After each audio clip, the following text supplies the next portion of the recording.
Hi, welcome to JETT Radio. I'm Ted Shire, your host, and with us today is Jan Glendening. She is the State Director for the Nature Conservancy. Welcome, Jan. Thank you for having me. Yeah, it's good to have you here. So Jan's going to tell us today a little bit about the history of TNC. She's going to share some stories, and we're going to talk about TNC's tradition of bridge building and some other issues. But basically, they're a multi-billion-dollar fundraiser for conservation, and they're the most successful environmental conservation agency in terms of the amount of money that they raise. And then they're a science-based organization as well. So I want to talk about all that. But Jan, could you introduce yourself first and just, what you do and your background? Sure. So my name's Jan Glendening. I'm the Iowa State Director for the Nature Conservancy. I've worked for the organization for 15 years now. And I have a background, my degree is actually in business, but I grew up on an Iowa farm here.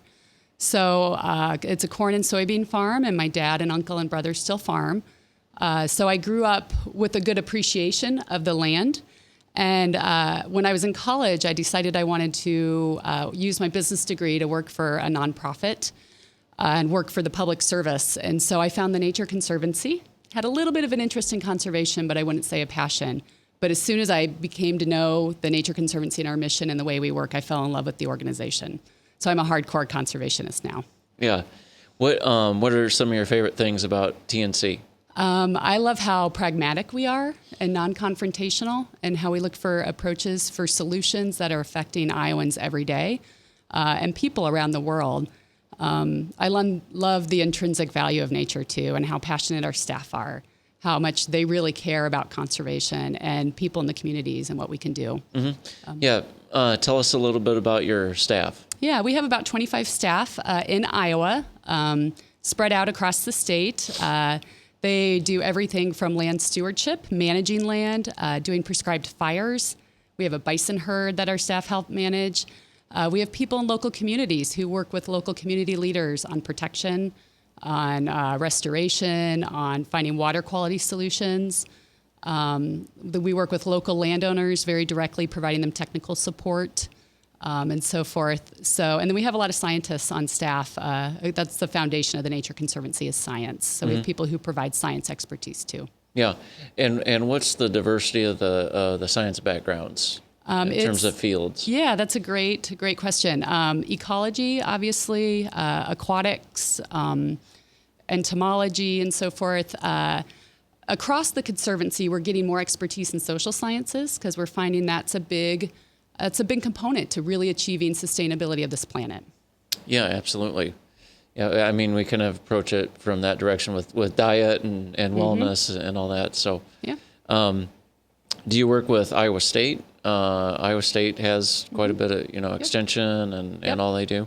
Yeah, we partner with Iowa State. We partner with the University of Iowa. We have two of our board members come from both institutions.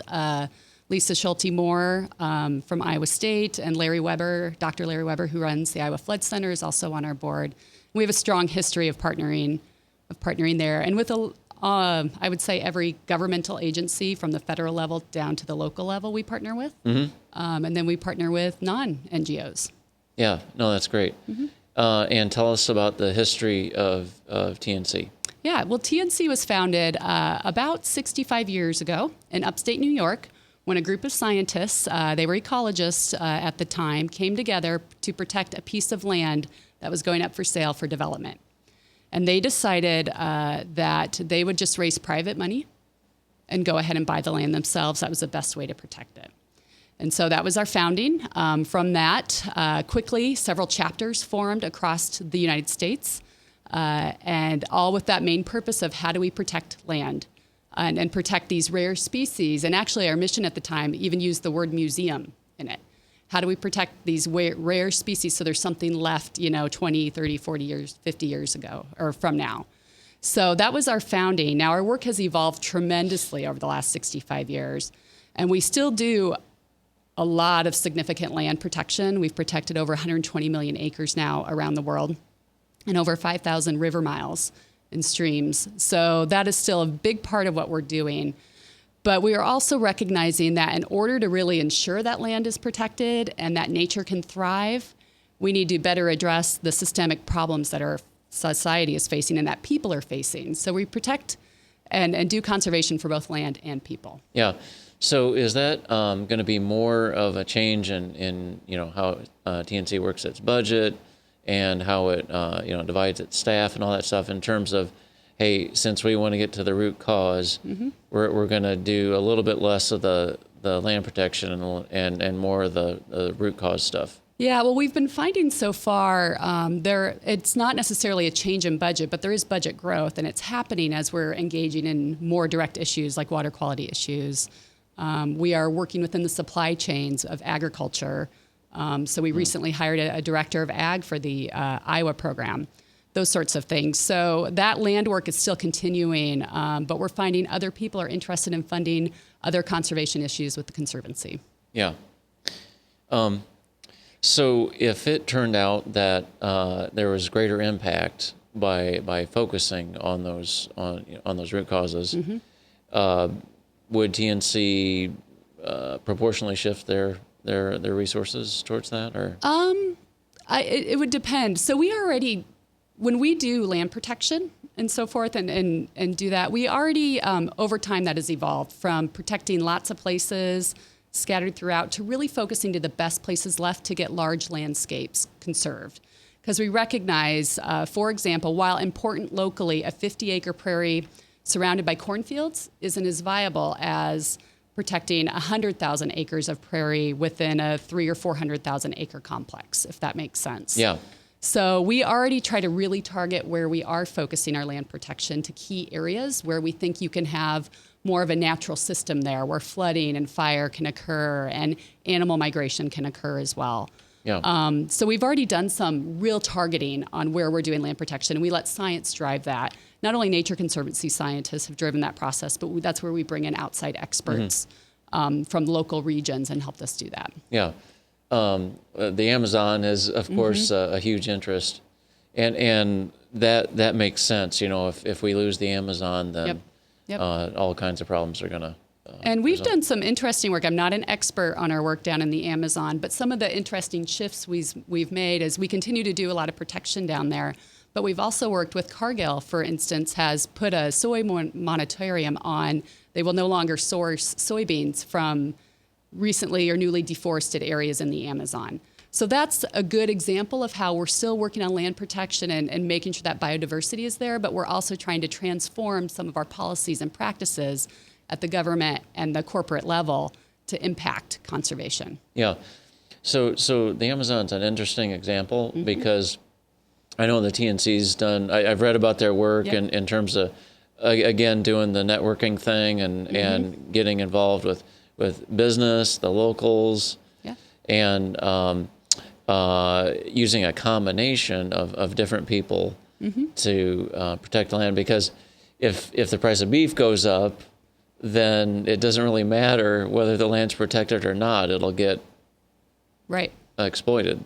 So working within the supply chain is a great way then to help industry see that to really be sustainable, we need to make sure that natural resources are around 50, 100 years from now. Right. So. And what is there multiple? Are there multiple supply chains, or which? Be more specific. There are. Where the Nature Conservancy works a lot at multiple levels is within the food supply chain. Okay. For example, that's the one in Iowa we're most engaged with. So locally, we work with. You think about Walmart has been driving a lot of this. They have high sustainability goals for their suppliers. Coca-Cola, for example, has pledged that they would like to see Coke grown to be sustainable by 2020. That's a pretty aggressive goal. And for Coke to be sustainable as a product, corn syrup has to be sustainable, and corn syrup is sourced around the Midwest. And so that goes all the way down from each of those suppliers all the way down then to the farmer. And what does sustainability look like for corn to be grown? And so then you're working with local people through the Midwest Row Crop Collaborative, which is a supply chain group looking at a lot of these issues, and Field to Market. I don't know if you're familiar with them.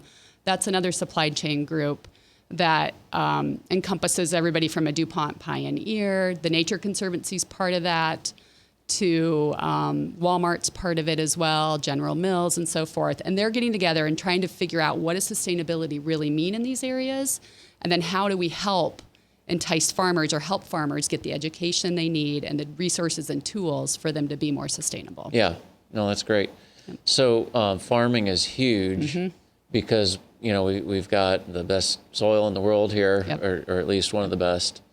And, you know, the loss rate and compaction rate are pretty alarming. So where does that rank on TNC's priorities? You can't work in Iowa and be trying to achieve conservation goals without working with agriculture in the state. 90% of our land is in some form of ag use. We're the most altered state in the nation. So it is very high in what we're doing. And the Nature Conservancy's vision and our goal here is to work collaboratively. So we have good quality ag soil, farmland. We're keeping that soil here, and high ag productivity along with good quality natural areas. And we don't think, a lot of people would think that's an either or. It's not. It's a both and. It can be done. No, that's great. Yeah. So the TNC working with farmers is kind of in their tradition of bridge building. So that's a difficult challenge. And hey, I grew up in the Midwest and love agriculture and farmers are good people and all that. But in terms of changing the way that we handle and manage the land, that's a difficult challenge because they own the land and they want to manage it as they see best. But yet when we look at what's happening to our soil, then you know that can't go on long term. So what kind of bridge building approaches do you think TNC will take towards better soil management? Well, we don't have it completely figured out, but I will tell you some of the things. The neat part of the solutions are we know what practices to get on the landscape. Iowa State has done great research. We have done research over the years and so forth. So you know cover crops are available. No-till is important, and we need to get wider no-till adoption. We need strategic wetlands placed. We could have a big conversation about all of those practices and the benefits they provide. I'm excited because we know the solutions that work to address water quality, flooding, and soil loss in the state. So where we're focusing the majority of our time and efforts is how do you get widespread adoption and implementation going? Right. That's exactly what you were bringing up. So how do we approach that? And there's multiple reasons why farmers aren't necessarily adopting practices as fast as we'd like them to, and it's pretty complex. Economics certainly plays a role in it. When you have starting farmers starting out, it's a lot harder for them to take the risk, not understanding what might happen year to year, if yield might decrease, or depending on where corn shifts, the price of corn and the price of soy and so forth. There's an economic, uncertainty there, and we need to increase our research on the economics behind these practices and how they really do help achieve long-term sustainability. That's an area where we are investing some time and research dollars in, so we can come to them with local data on that. The Soil Health Partnership is a good example. So you look at practices like cover crops or no-till and so forth, and there's a lot of great data out there, but it's not always local. And farmers like local data. They want it close to them because soil types can vary so much from place to place. And then a few of these studies conflict. So the Soil Health Partnership is actually a partnership between the National Corn Growers Association and Monsanto, and we are a technical advisor on that, as what scientific advisor, as well as EDF. And they have a goal to establish 100 demonstration farms across the upper Midwest over the next 5 years, or over 5 years, and do 5 years of research data, not 1 or 2 years, but 5 years of data on things like no-till, strip-till, cover crops. And what we're finding so far, there's 66 of these farms in place, and if you looked at the map of Iowa, we're in about the coverage of having one farm within 25 miles of every farm in the state. So we're getting much more local data put together to help drive that. And then we also have field days at these farms and really drive farmers to them and so forth. So that's one way we can get local data, more local data to them. The other is to better engage the ag supply chain. So there is not enough conservation staff out there, either through NRCS or the governmental agencies, or I have 25 staff in the state, and we have 90,000 producers. There's no way we can meet with everybody one-on-one. And what farmers need are real specific technical information. Each land varies. We can give you the plan. I mean, we can do the modeling, the science behind it, but we don't have the capacity to deliver it to everybody. And so working more with the ag supply chain, working with the co-ops, the seed salesmen, and so forth to get them better educated on conservation, the crop advisors, the certified crop advisors, and have them directly talking with farmers, better understanding. So conservation is no longer kind of that last thing you think about after you do your ag business plan, but we want ag or conservation integrated immediately into ag business plan. When you're making your annual decisions on inputs and so forth, you're deciding, what am I doing for conservation? How am I making sure my nitrogen isn't washing downstream? All of those decisions are made at one time. It's part of ag business planning. So that's another big component. I think the third thing I want to point out, 60% of Iowa is not owned by the farmer, of the ag land in Iowa is not owned by the farmer. It's an ag, a landowner-tenant relationship. And so that changes the dynamics of how you can get conservation practices implemented. A lot of these practices don't necessarily provide an immediate return to the farmer for them to implement. Cover crops is one. If you are just renting the land and putting cover crops on, we think after a couple of years you do see a yield bump, but that's hard for the farmer to see. But what that does is it keeps the soil in place and it helps keep the nitrogen in place, which is really a benefit to the landowner. That's that landowner protecting their investment. So what we're trying to do is figure out some strategies on how we can better engage the landowners and help them have good conversations with their tenants on how their land is being farmed. Mm-hmm. No, that's great. What about USDA? Have you reached out to USDA? Yeah. We partner with NRCS, Natural Resource Conservation Service, on many, many projects. We work with them to implement the Farm Bill dollars that they have for conservation. The Nature Conservancy sits on the State Technical Committee, which helps to implement and target where Farm Bill dollars are spent, and then we apply for grants. And 3 of my staff are located in NRCS offices. Okay. So we have a really close relationship with them. Yeah. And I know, like Mark Tomer, he has a software program that helps farmers manage land. Tell us about engagement with that. Yeah, I haven't worked directly with Mark. We have worked with a couple of the other. There's a lot of interesting precision ag. It's a good place to go. Interesting tools being developed. Agrin has a great one. I don't know if you've ever talked with Tom Buman and Agrin. They have field conservation planning tools that a farmer, they could quickly, within a day, give a farmer a plan to implement a conservation practice. The other one that I think has a lot of promise that I'm really excited about is a tool called Ag Solver, coming out of, it's up in Ames, a company based in Ames, where they can look with a little bit of information from a farmer. They have a tool called Precision Conservation Manager, or Precision Profit Zone Manager, and that tool can help the farmer see where they are making money on their field and where they are not making money on their field.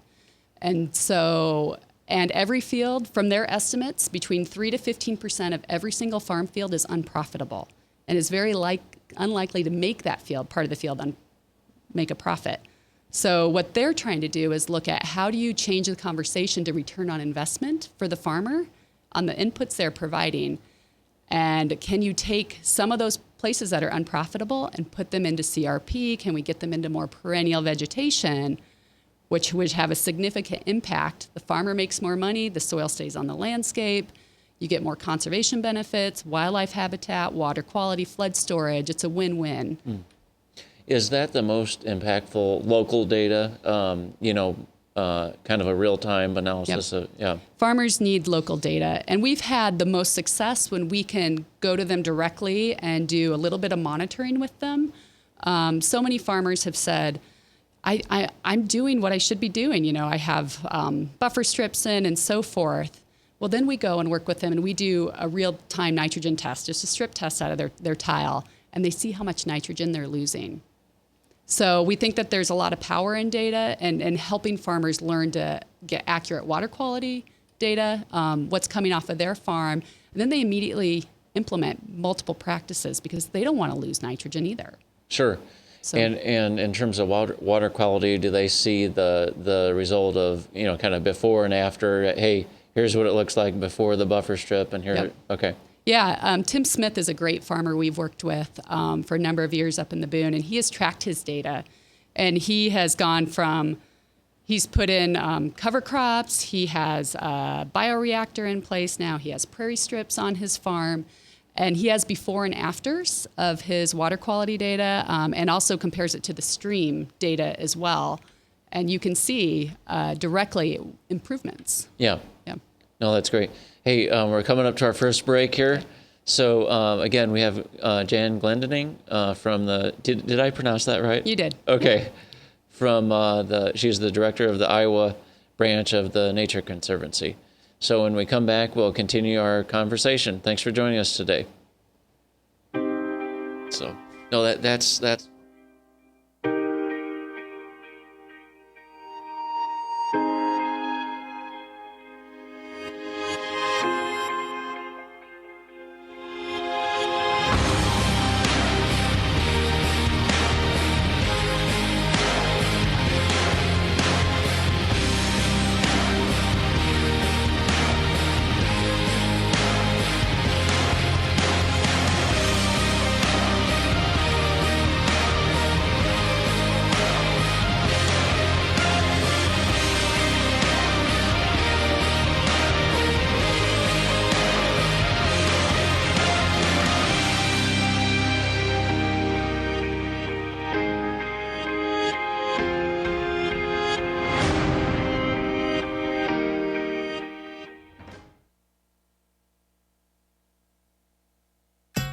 Credit cards are like grandkids. They love you, sometimes get out of control, and it's fun to get a new one. Who can stop them from piling on? Hi, I'm Tom Coates with Consumer Credit of Des Moines. At the end of the day, you can return the grandkids, but you're stuck paying off bad credit card debt. We'll help you put the fun back into using credit cards responsibly. Right, kids? Yeah! If you need help getting credit cards off your back, call Consumer Credit of Des Moines. Hi, my name is David Burrier, your Hope Coach. I host a live weekly talk show called I've Been There every Thursday afternoon at 5:30, right here on webcast1live.com, and on my weekly radio program Saturday mornings at 10 on Truth Network 99.3 FM. I interview common everyday people who have survived incredible life challenges and who testify to God's faithfulness in the midst of their storms. So join me as we bring a message of hope and encouragement. Everybody needs hope. I know, because I've been there. Hey everybody, I brought Northern Lights Pizza! And it's got Graziano sausage!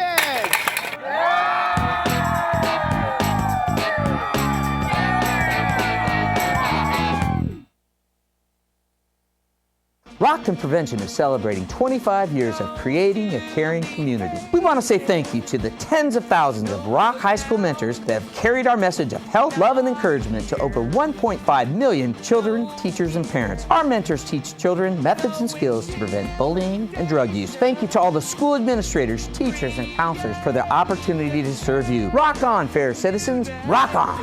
This is Pat McManus for Rock and Prevention, the Richard O. Jacobson Foundation, and this station. From the RE/MAX Real Estate Concept Studios, this is Webcast One Live. From the RE/MAX Real Estate Concept Studios, this is Webcast One Live.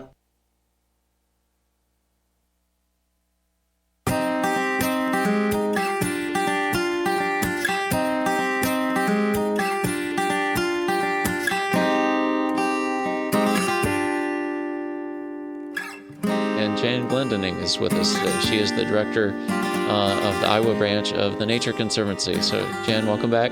Thank you. And thanks so much for sharing the soil information with us. That's great stuff and something that's of concern not only to Iowa, but the whole world. I mean, the whole world depends on this land. Mm-hmm. Hey, in bringing together some of what we were talking about in terms of soil management, when we were talking at the break, you had mentioned kind of a trifecta that you can kind of kill three birds with one stone. Explain that to us. Yeah, so when you work, a lot of the solutions or practices that need to be put on the landscape to address soil health also will address water quality and flooding.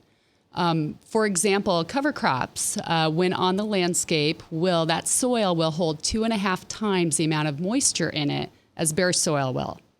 So if you start looking at, we have 90% of Iowa in some sort of agriculture state and about 23 million acres of row crop agriculture.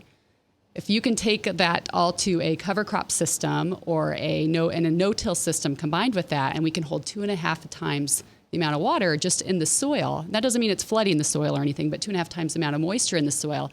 That's going to improve ag productivity because there's going to be more moisture there when we hit the drier summer months when the crops need the moisture.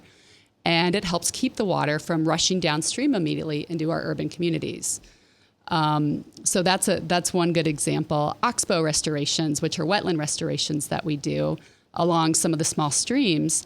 These are small half-acre wetlands that we put in near farmers' fields. They're usually not farmed, and they're old bends in the river that have silted in over time. But they're too wet to be farmed. We dig them out. We put that rich sediment soil back on the farm field. We restore the vegetation around it, and then we allow the tile drainage to drain into that system, into that oxbow restoration. And we are seeing 30 to 70, 80% of nitrogen reduction on the water that's flowing through there because it's slowing the flow. And then for about 1 every acre of wetland that's restored, you get about 1 million acres of water storage, or a million gallons of water storage. So that's pretty significant when you start adding up a number of small wetlands across the landscape. We can start, again, slowing the flow, keeping the water up in the landscape, and which helps our flooding and water quality issues. Yeah. No, there's so much hope in those numbers. I remember when talking to, again, some of the USDA folks, they mentioned how just 1% to 4% of the land can clean up the water and greatly reduce soil erosion. And it's eye-popping numbers, like you mentioned. You know, like you can get 80% nitrogen reduction. And what do the farmers, how do they react when they see those numbers? Well, when we've worked directly with farmers on some of these small wetland restorations, they're very interested in doing them. These aren't areas that are typically, either in production or not in production, but they're not producing a high yield for them. The challenge is the money it takes to restore it, and where I think we need greater public funding to complement private funding and farmer investments as well. For every dollar we spend before a flood happens upstream in a watershed, you save $4 post-flood in government expenses or expenses we have to do to clean up after the flood. So it's a really good return on investment for us to invest in these wetlands and so forth. But we need some more financing to do that, more cost share and so forth. Yeah, absolutely. So, but this is an important theme. You know, when you get more bang for the buck, the return on investment. These themes are throughout nature. So that's a great example. In human health, there's great examples, and I think Mark Hyman does a great job of saying how when you have a healthy diet, and the characteristics of a healthy diet are pretty common, even though there's so many of them. There's a core that basically addresses almost all preventable chronic disease, and so these simple little solutions are throughout the field of problems. You know but it's hopeful because we can target those high ROI targets and get a lot for not as much investment. Right. So, are there share some stories with us? So in terms of farmers, and you grew up on a farm. I did. Could you share your experience and what you learned growing up on your farm, and then tell us about some other folks too? Yeah, a lot of character building growing up on a farm. That's I haven't been asked that question before. That's a good one. One very vivid experience or memory I have, besides I've detasseled corn, I've worked out there with the dirt in my hands. That work was in '93 when it was a really big flood year in the state. I'd be in the Cedar River watershed area, Cedar, Iowa River watershed area, and we have a small stream down at the hill of our farm. and it was a pasture area where we have horses. And there was a flash flood around the 4th of July time.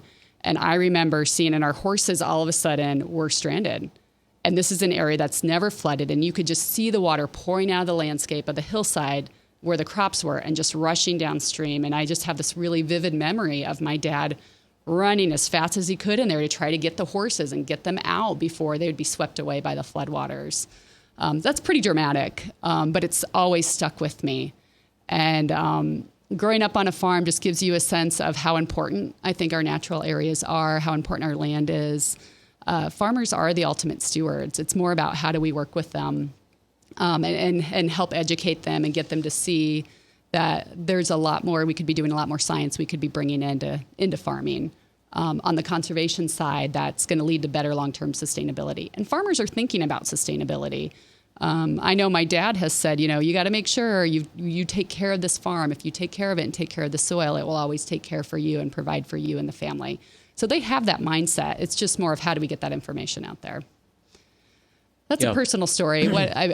Yeah. What about, have you run into, some organic farmers that are engaged in human food production as opposed to commodities? And am I off track or? No, I personally haven't worked more with organic farming. The Nature Conservancy has in places where we work very locally with the local issues that are going on in our places where we think you can get the best conservation return on investment. So I personally haven't done a lot of that type of work, but we have in other places within the Conservancy we have. It's just not an area that I can talk in detail about as much. So does the Conservancy have an overall land management strategy?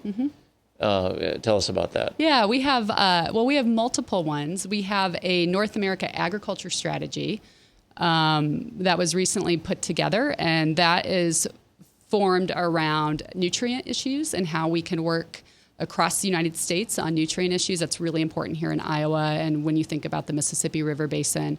And then we also have a sustainable grazing strategy because our grasslands, which are really one of the gems of North America, it's overlooked gems. It's why Iowa has such fertile soil. Most of that's gone now, but when you think out west into Kansas and Nebraska and the Dakotas, we have these amazing grassland systems that it's important to have grazing to be part of them. And so how do we work with the cattle industry on sustainable grazing and show them, and by working with them closely, figure out what they need, but also show them, because our grassland systems need that grazing for their own health. Right. Yep, because they used to have bison grazing on them. That's happening in some cases, but not in every. So how do we keep the cattle are an important part for grassland conservation? Right. So people are concerned about the amount of commodity production that's taking place, and what it does to the land, and the exposure, complete exposure in the wettest months, year after year, but. One of the ways, so in terms of the problem, it's not an easy one to address because the amount of land needed for human food production is small compared to commodities. But yet, if more human food were produced, then when those kind of crops are farmed, generally the land is better managed. So. What can we do in the future? In terms of moving away from commodities that are not necessarily that great for our health and that contribute to poor land management and towards healthy food production that will not only help land management but our health as well. Well, I think, that's a really complex issue. Yeah, it is. So there are a couple of things with that. I think we need to look at what would be best for the Iowa landscape is if we could get some sort of third crop rotated in here, some sort of small grains like an oats or so forth, as far as helping with our landscape, helping with water quality, flooding, everything else. That would be ideal from a large-scale commodity standpoint. I mean, I think the biggest thing, because we work a lot within the supply chain of the commodity groups, is looking at they're really driven by consumer action, is what we've seen. They want to adapt to what the consumer is looking into buy, or what the consumer wants. And so I think long term, it's the consumers that are going to drive what happens within the commodity business. Yeah. Do you think some of those companies would convert to human food production? I think they're going to adapt to where the market is. I mean, that's the biggest thing I've seen is their interest in, what is sustainable corn that's grown for corn syrup? What is, those sorts of things are there. So they will adapt to where the market is. Right. That's been my experience in our work with them. Right. So one trend that's upon us. Mm-hmm. So just this year, well, let me start last year. So just last year, the nutrition guidelines changed mm-hmm. for the first time in a long time. And, cholesterol became an ingredient no longer of concern in terms of dietary cholesterol. And now we've got the healthy fat books that are coming out mm-hmm. this year by some of the experts, some of the long-term studies, all that stuff. But more and more people are realizing that low-fat, high carb is not very healthy. Mm-hmm. And they realize kind of what it's doing to America and our bodies. And so it's not inconceivable that there would be somewhat of a backlash against that mm-hmm. because it's like, hey, this has made it hard for me to lose weight. Yep. It look what it's doing to my body, mm-hmm. my insulin resistance, all that kind of stuff. So if that happens, if there is some momentum behind that, mm-hmm. Can that push, some of these land management changes? I think if enough people get behind it, certainly. I think the hard thing when it comes to food is, and I think you've talked about this in some of your other podcasts and stuff. It is a huge part of our culture. Our celebrations are all around food and what you consume, and pasta tastes really good. So it's, I think that's the challenge you're facing is people have such emotional connections to food. I do. You think about childhood memories growing up on the farm, and I think of my mom taking huge casserole meals out to the farmers in the farm fields during harvest. Big hearty meals. Now, it was a lot of food grown out of her garden and stuff, but we all have so many memories associated with food, grandma's apple pie, all those sorts of things. I think that's the interesting shift and why the Nature Conservancy is investing more in looking at social sciences, thinking about, those sorts of things, how that relates to conservation and culture. And it's not just, looking at this from a ecologist point of view. You have to bring in, or a biologist point of view, you have to bring in society and those cultural awareness and cultural issues. That's why we do on-the-ground community-based conservation, because the local culture makes a difference in how conservation is implemented. Yeah, absolutely. Yeah, so we've got a complex problem, yep. but at least we've got some clarity on what to address, you know? So it's kind of amazing because the simplicity of what needs to be addressed, diet, mm-hmm. it can solve so many different yep. things, may help overcome some of the complexity difficulties. And personally, what I think of, there's no silver bullet to any of this because it's too complex. We still want it though, but you try to think of what's one shift we can make at a time. That's just one of my own personal philosophies. If I'm trying to change a work habit or something else, what's one thing I can focus on for 3 weeks, a month, make that ingrained so it's, it becomes a natural part of your routine, and then you can focus on one more. Maybe there's something to think about with that, with some of these larger issues we're trying to tackle. Yeah. Oh, that's great. So let's continue our conversation mm-hmm. after our next break here. But Jan Glendening is with us today. She is the director for the Iowa branch of the Nature Conservancy. And come back and join us after this break. Thanks for joining us today. Northern Lights Pizza's amazing garlic butter makes amazing breadsticks. Now available in 12-ounce bottles at Northern Lights, Hy-Vee, and Graziano's. Northern Lights Pizza. I'm Brian Leach, owner of Service Legends, and my position is Chief Talent Officer. I'm Nicholas Wonderscheid. I am Bernie Hobbs. And I'm the Service Manager. Marketing Director and Client Relations Manager. Everything that we do is about ensuring that we exceed your expectations. Our clients are important to us. 100% satisfaction. We're not just focused on heating and cooling. That's the easiest part of our job, actually, is fixing furnaces and air conditioners. Everyone that we come in touch with, we want to improve lives. Bottom line is, we've got our installation guarantees, 25% energy savings guarantee, comfort guarantee, temperature selection guarantee, property protection guarantee. 100% satisfaction guaranteed. Fixed rate or it's free. All of those guarantees are backed up with a 100% money back guarantee to hold ourselves accountable to making sure that you get what you're after. Just fixing the problem today. If they have another problem 5 days down the road, it's still fixed rate or it's free. We use what's called straightforward pricing. Our technicians are going to give you an exact to-the-penny price on what it's going to take before they move forward with any repair. That way you know what to expect. It's the same price every day. No surprises. If you get off work at 5 o'clock in the afternoon, you come home, you realize that, oh, my furnace is broken. Now you need to call somebody out that night. You shouldn't have to pay more for that. We're guaranteeing service 24/7. We run afternoons, evenings, nights, weekends. We're staffed to work that. Phone rings at 3 in the morning. You'll get one of our representatives answering the phone every time. We're not sending you out to Timbuktu in some call center. It's our Service Legend team members, our mission control team. I'll take a call anytime. And then they answer the phones the same way during the day as they do at night. It's a great day at your service company. How can we make you smile? That's the only way to provide true 24-hour service. When you're able to let somebody actually live in their home safely when they weren't able to do that before, where they don't have to stay up at night and worry about, is the heat going to come back on? Are we going to freeze the pipes? Is the baby in the room next door going to be sick because they got too cold? When you're able to help somebody overcome challenges like that, that's impacting a life. That makes a difference. I get goosebumps thinking about it. I love the team. I love the people that I work with. We have fun, but we work hard.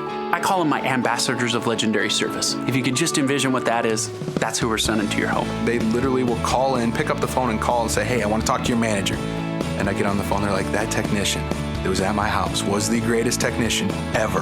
That's cool to me. We want to brighten people's days. Every person that we have going into the house has gone through an extensive background check. Drug testing, we have a very thorough interview process that 1 out of 140 people make it through. If we promise you something, that's what you're going to get, no matter what.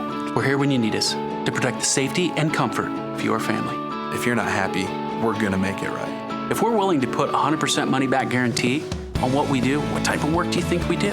Give us a call. We're there for you 24/7, 365 days a year. Enough said. From the RE/MAX Real Estate Concept Studios, this is Webcast One Live.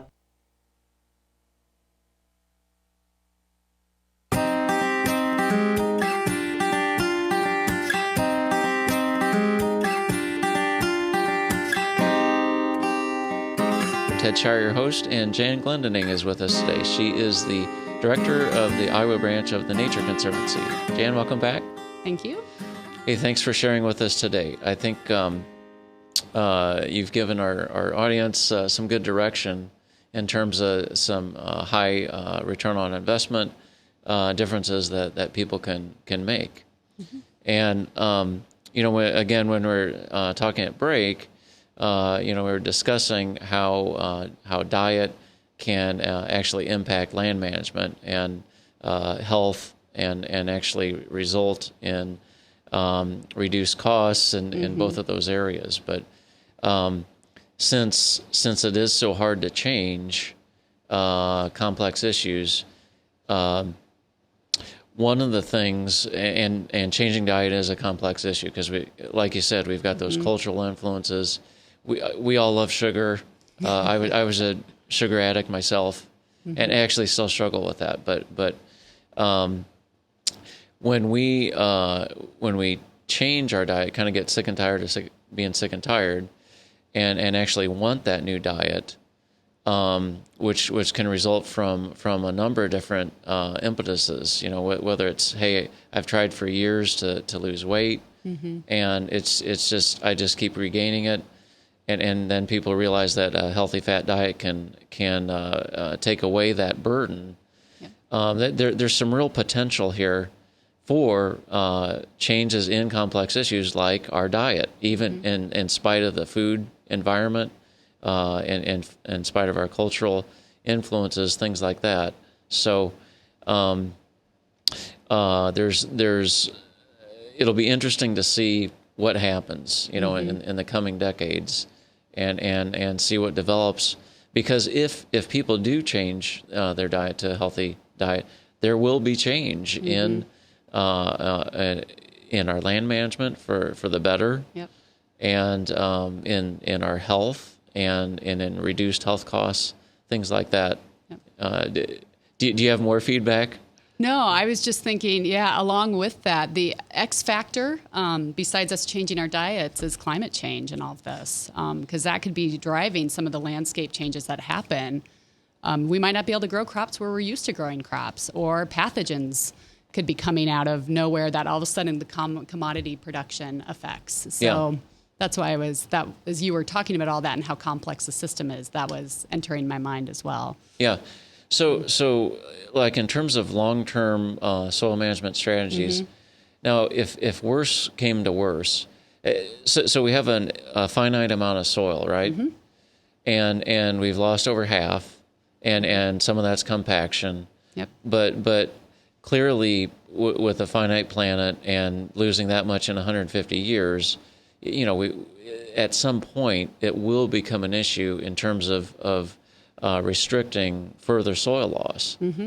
And I mean, there's hope in the sense that if worse came to worse, hey, companies are working on perennials, and maybe the biotech companies can bring something like that along and use it with cover crops, because to actually prevent further soil loss is a huge undertaking. And in fact, if soil isn't completely covered, there is soil loss. So conservation tillage, I mean, that's almost a misnomer in some ways. Right. So, what are your thoughts in terms of if we get closer to that point where regulation is needed to prevent further soil loss? What do you think some of the changes that will be taking place will be during that? It's a good question. So the Nature Conservancy doesn't take a stance on the regulation part of this. We're non-confrontational in our approach, and what we like to do is bring all the different interests into the room and look for those common kind of win-win solutions with it. And when you look at trying to do some of the regulation around this, it's really tough without significantly increasing staff to help facilitate that, because it's really hard to do from that standpoint. So that's a complex issue, but I mean, you're exactly right. We had 14 inches of topsoil. I think we're down to about 8 is what I've heard is the average across the state, 8 left. So we're almost half there as far as what's remaining. And I think that's how do we keep the rest in place? Can we get more perennials on there that can actually build, or cover crops? Some of those can actually build some soil. I'm not the soil scientist, and I know you've had Rick Cruz, I think, on here, and others who can talk more about that. Right. So that's the tough thing. It's why we need to address it now, and why we're working so hard to bring everybody into the rooms right now and have good discussions about this and try to get the solutions implemented at this time. Yeah, absolutely. No, we do need to be talking about it now. Right. Because, with warmer air, and you mentioned climate change, warmer air holds a lot more water. And we've all noticed the change in the rains, over the decades. We didn't have these huge, 10-inch rains when I was growing up on a regular basis. I mean, there might have been one here and there, Right. Well, and farmers see that too. They are very aware of the 10-inch rain event and what that is doing to their landscape. And so they are implementing some stuff, not to the degree we need to, on the land to help try to prevent the erosion that occurs when that happens. Yeah. It's a flooding, when we see that and we see the fields full of water and stuff, it's a flooding situation. Yep. So it doesn't even matter when it's bad enough, it doesn't even matter if it's covered, because the water will still wash it away, even if there's cover crops on there. Which is why it's important for us to make sure we're still investing in floodplains. Yeah. And we're providing those kind of mixed use lands adjacent to our rivers. So the floodplains are there because they can slow the flow and help keep some of the soil still up here in Iowa, not all the way down in the Gulf of Mexico, for example, and then filter the nutrients and so forth with it. It doesn't keep it right in the spot where we want it on the field, but it certainly does help. Yeah. So that's where land protection is still a critical strategy for the Nature Conservancy and for our partners, and why we need to be thinking about, are we farming the right areas? If they're flooding frequently near the river, can that be a floodplain? Could it be a park instead of where a building goes in a community? Those sorts of things. Right. It's you could make the case that actually Iowa, Illinois, the Midwest is the most critical area in the world. Mm-hmm. This is a huge issue.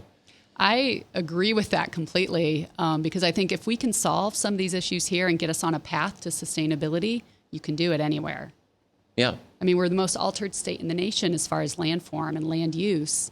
If we can turn the tide on that, or show a way that where you can have ag production and a good ag healthy economy at the same time having great quality lands, good water quality, good soil health, we could change the world. Sure. So even though you don't necessarily have an official policy for interacting with government, mm-hmm. Are there still bridge building activities that go on there? Right, and we interact with government. What we don't do is like regulation. We are voluntary based because we work with the landowners on the ground with that. So one of the big things we can work on in the state of Iowa is right now Iowa has very little funding from a state perspective that goes into conservation or agriculture. It's like less than 1% of the general fund budget goes into ag and the DNR. That is such a tiny amount of money when the foundation of the state and what it was built on is our soil. So we've been working for a number of years to see the Natural Resources Outdoor Recreation Trust Fund funded. And it was a constitutional amendment that was passed in 2010 by more than 63% of the voters. And it is funded the next time the sales tax is increased. And when it's increased, the first 3/8 of the penny would go into the trust fund, generating $150 to $180 million annually for soil conservation, for water quality, for restoring wetlands, for implementing the nutrient reduction strategy, for our parks, for people here in the state. And it's it's an investment that we sorely need. And that money will just be matched by federal money. It can be matched by local farmers who are implementing these. So it's a $150 million investment that's going to yield, $300 million to, $400 million increase in conservation in the state. Yeah. Annually. Yeah. That's a great point because I think the Healthiest State Initiative kind of mm-hmm. gets at that issue as well. Yep. Where it's like reverse funding is taking place. So mm-hmm. we're funding the things that from a treatment perspective. So mm-hmm. so actually if the money were invested in what has the most value, yep. Instead of treating the symptom, it would be an investment. It wouldn't be an expenditure. Exactly. And you provide beyond, I've talked a lot about flooding, soil health, water quality. You provide outdoor recreation opportunities. Sportsmen, our pheasant population has declined tremendously in the state. That's a huge source of revenue for the state of Iowa. It's also a way people relax, a way they de-stress. People who spend more time outdoors have lower stress levels. The children come out much, you're just more vibrant, happy. So people forget about those intrinsic, values of nature and how important it is just for their overall general health. Mm-hmm. Yeah. So how, would you agree that TNC's greatest strength is its bridge building tradition? I would, and our value of diversity, which gets at that, is we want a diverse staff, we want diverse boards, and we have 1,200 trustees around the globe with diverse backgrounds that all provide local input to us on how we're working in each program or state, which is really helpful. And then our diverse membership, and that leads to us bringing diverse groups of people together to try to find that win-win solution for everybody. Right. So how do you build bridges with business? Yeah, well, we go in and we work with them directly. A good example, DuPont Pioneer, we've worked with for a very long time, going back to the 1980s with Don Duvik, who was a big personal mentor of mine, and he was a corn researcher at DuPont Pioneer, but Don was the ultimate conservationist, loved conservation, pushed TNC to work more directly with agriculture, way ahead of his time. Right now, we're working with DuPont Pioneer on how we can work with their seed salesmen to deliver conservation information more directly to farmers. This year, they sent out 300 cover crop packets to their seed salesmen across the states who then in turn incorporated that into their local field days last fall. That's one example of how we're trying to find that integrative, collaborative work going on. Another example, Wells Fargo is really interested in improving the quality of life for their employees here in Des Moines, and they have funded a few of our oxbow restorations up in the Boone River watershed, which, again, improves nitrogen and the filtering ability to improve water quality and helps with water storage. Coca-Cola has a replenish program too, where they're funding a lot of on-the-ground practice implementation like wetlands and cover crops and so forth, because they want to make sure that they are replenishing the water supply that they take from when they make Coke. So I know Coca-Cola is one of those really big companies, but there's a lot of interesting work that people want to do to have an impact here around sustainability. Yeah.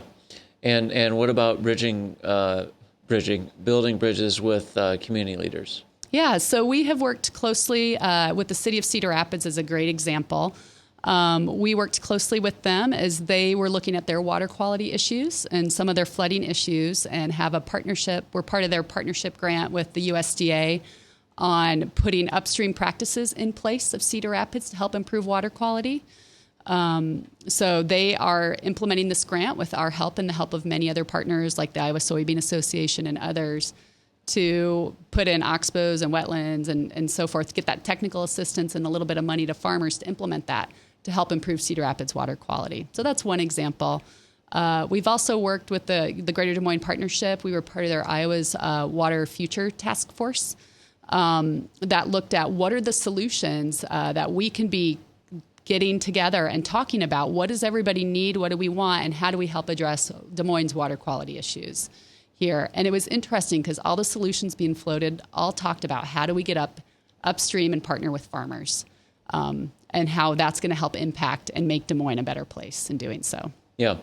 So is there interaction with downstream communities, like, downstream of the Mississippi? Yep. We do work very closely. The Nature Conservancy, we work in all 50 states and more than 35 countries and have programs similar in all states. We're one Nature Conservancy. We're one 501c3, if you're familiar with nonprofit organizations. So I work very closely with my colleagues up and down the river, and we actually have a Mississippi River team that's looked at how do we implement and really get at our main focus strategy right now is reducing nutrients in the river to hit the 45% reduction of what's going into the Gulf of Mexico. Yeah. So I was recently on a tour touring our work in the Atchafalaya, which is one of the floodplains of the Mississippi River Basin down in there. And it was amazing to see our work there and see what those floodplains itself could do to help improve conservation of water quality. Sure. So who are the policy groups that actually work on the policy end of soil conservation? Well, we work closely, obviously we're working on things like funding the Natural Resources and Outdoor Recreation Trust Fund, and we do work on the Farm Bill too. Soybean associations working on this. We work closely with them on a number of things. You've got conservation districts of Iowa that are good partners of ours. So there's a number of groups, both locally and at the federal level that the Nature Conservancy partners with. Yeah.